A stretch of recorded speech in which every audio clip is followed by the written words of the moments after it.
I made my choice. I grabbed the first aid kit from the hallway, ran to the kitchen, found the medical pliers I'd noticed weeks ago in the emergency supplies, sterilized them with rubbing alcohol, my hands moving on autopilot, muscle memory from a life I used to live. When I came back to Mia's room, Arthur was still on the phone, leaving his 9th voicemail, begging. Mia's breathing was shallow, rapid. Her lips were turning blue. "Mr. Sterling," I said, "I need to examine the port." He lowered the phone, stared at me. "What?" "The medical port. I think there's a blockage. I need to check it." "You're not a doctor." His voice was flat, dangerous. "No," I said, "but I was a nurse for 8 years at St. Catherine's Hospital, and I know what acute urinary retention looks like, and your daughter has maybe 15 minutes before her bladder ruptures and she goes into septic shock." The words hung between us. Arthur's face went through a series of changes: confusion, hope, suspicion, fear. "If you hurt her, then you can have me arrested. You can sue me for everything I have, which is nothing. But right now, Dr. Vance isn't here, and she doesn't have time." I didn't wait for permission. Couldn't wait. I knelt beside Mia's bed. "Sweetheart," I said, making my voice calm even though my heart was hammering, "I'm going to look at your port, okay? I'm going to try to help. It's going to hurt for a second, but then it's going to feel better." She nodded weakly, tears streaming down her face. I lifted her nightgown with careful hands. The port was angry red, the skin around it inflamed. I examined the external mechanism, found the small valve I'd noticed before. It was turned to maximum restriction. I opened it fully, but nothing happened. The blockage was deeper, inside the mechanism itself. I took the sterilized pliers in hands that were suddenly completely steady. This was what I'd trained for, what I'd been good at before they took it away. "Mia," I said, "this is going to hurt, but only for a second. Can you be brave for me?" She nodded, bit down on her lip. I probed carefully into the port mechanism, feeling for the blockage. My fingers remembered how to palpate, how to assess. And there it was, a solid obstruction, metallic, deliberately placed. I gripped it with the pliers. Behind me, Arthur made a sound like he'd been punched. "What are you? Stop! Stop! You're going to kill her!" He moved forward, his hands reaching for my shoulders. "Mr. Sterling, there's something blocking the flow, something that's not supposed to be here. Dr. Vance put that there. It's part of the treatment. Then why is she dying?" I didn't look away from the port, adjusted my grip. "Why is your daughter in agony if this is helping her?" Arthur's hands hovered over me, shaking. I can't lose her." "Then let me do this." I pulled. The resistance was immediate, strong.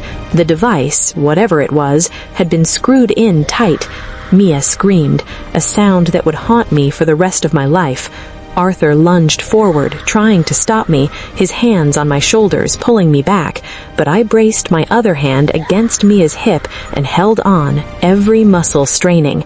There was a sickening metallic scrape, then a click, and the device came free. I stumbled backward from the force, would have fallen if Arthur hadn't caught me. The pliers clattered to the floor. In my hand was a small metallic object, roughly 2 inches long, threaded like a screw, coated in gel. A flow restrictor, exactly like the wrapper I'd photographed. Arthur stared at it, at me, at his daughter. The change in Mia was immediate, miraculous. The pressure released, and her body functioned the way it was designed to function, the way it had been trying to function for 2 years. The swelling began to recede almost instantly. The blue color left her lips. Her breathing steadied, deepened. The agony that had been carved into her face just melted away. She took a shuddering breath, then another. Her eyes focused, clear and aware. "Oh," she whispered. "Oh, it doesn't hurt." She pressed her hands to her abdomen, feeling the change. The relief was so overwhelming that she started crying, but these were different tears, not pain, release. "I can feel it working. My body is working." Daddy, I need to go to the bathroom by myself." She looked at Arthur like she was asking permission for a miracle. Arthur Sterling stood frozen, his face white, his hands shaking. He looked at the device I was still holding, then at the port on Mia's side, then at me. "What is that?" His voice was barely a whisper. "It's a flow restrictor," I said. My own voice was shaking now, all that forced calm finally breaking. It was blocking her urinary system, creating the exact symptoms Dr. Vance said she had, making her sick on purpose. I watched him process this, watched realization hit him in stages, confusion, understanding, horror. "No," he shook his head. "No, that's... Dr. Vance wouldn't..." A doctor in Connecticut did the same thing in 2019 to 14 patients, made millions in insurance fraud before he got caught.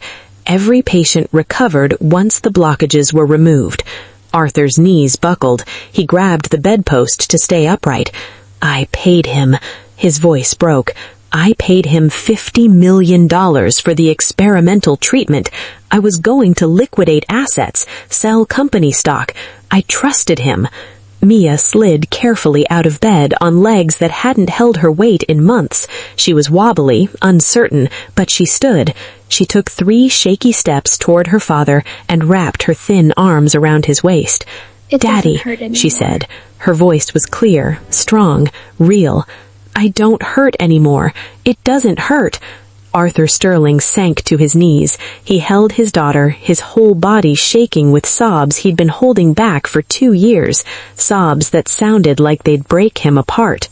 I backed toward the door, giving them privacy, giving them space for this moment, but Arthur's voice stopped me. "How long?" His face was still buried in Mia's hair, but his words were clear, hard. "How long did you know?" The question felt like an accusation, like a conviction. "I suspected for 2 weeks," I said. No point lying now. "Since I found the wrapper from the flow restrictor in Dr. Vance's medical bag." Arthur lifted his head. His eyes were red, devastated, furious. 2 weeks. You watched her suffer for 2 weeks while you suspected? "I wasn't sure. I'm not a doctor anymore. You're just a maid," he finished. His voice was cold, cutting. "You're a maid who used to be a nurse but got fired for breaking protocol, and you thought you knew better than a Harvard-trained specialist?" Each word landed like a blow. "I needed to be certain," I said. "I couldn't just accuse him based on a wrapper and a suspicion. You needed what? Evidence? Proof?" Arthur stood, carefully moving Mia aside. "You couldn't just tell me? You couldn't just say, 'Mr. Sterling, I think something's wrong with Dr. Vance's treatment'? Would you have believed me?" My voice came out harder than I intended. "Would you have believed the maid over the celebrity doctor who promised to save your daughter from her mother's fate?" The words hung between us, heavy, true. Arthur's face crumpled. "He used her," he whispered. "He used Sarah's death, used my grief. He knew exactly what to say, exactly how to manipulate." "He made you terrified," I said quietly, "and that fear made you blind, made you unable to hear questions or doubts or anything that didn't fit his narrative." "I let him torture my daughter," Arthur's voice cracked. "For 2 years, I paid him millions to torture my own child." "You didn't know," I said. "That," Arthur said, his eyes meeting mine, "is exactly the problem." The police came at dawn. Arthur had called his lawyers first, who called the FBI, who coordinated with local police. By the time the sun rose, there were 3 squad cars in the circular driveway. Dr. Vance was arrested at his home in the wealthy part of town, still in silk pajamas, protesting his innocence to news cameras that had somehow already arrived. The device was taken as evidence, analyzed by medical examiners who confirmed it was a mechanical valve designed to restrict urinary flow, not assist, restrict. They found 6 more in Dr. Vance's storage unit, along with files on other families he was treating the same way. The news called it one of the most elaborate medical fraud cases in state history.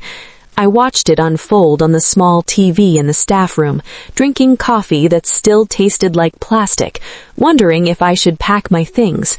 Arthur appeared in the doorway. He looked like he'd aged a decade overnight. "The police want to interview you," he said. "You're the one who figured it out, the one who saved her." "I just noticed things," I said. "You saved her life." He sat down across from me at the small staff table.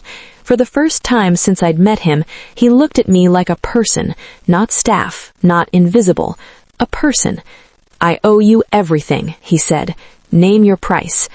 "I don't want your money," the words came out automatically.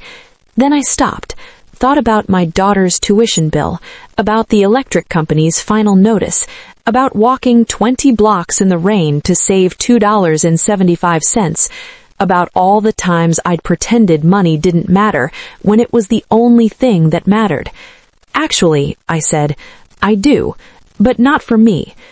3 months later, I was still at the Sterling house, not as a maid, as head of household staff, with a salary that let me stop adding water to shampoo bottles, stop choosing between groceries and bus fare, stop lying awake at 3 a.m. doing math that would never work out.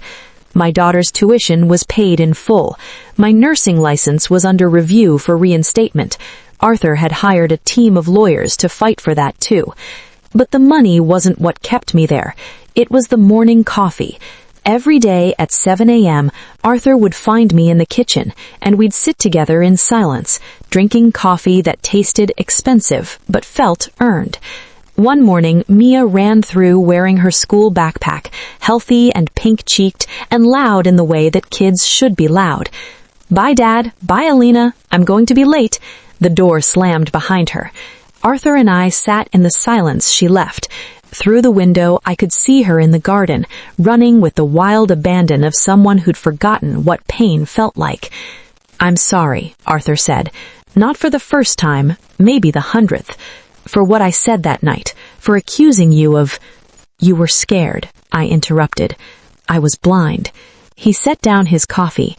In this whole mansion, with all its security and staff and specialists, the only person who actually saw my daughter was the one I wasn't paying attention to.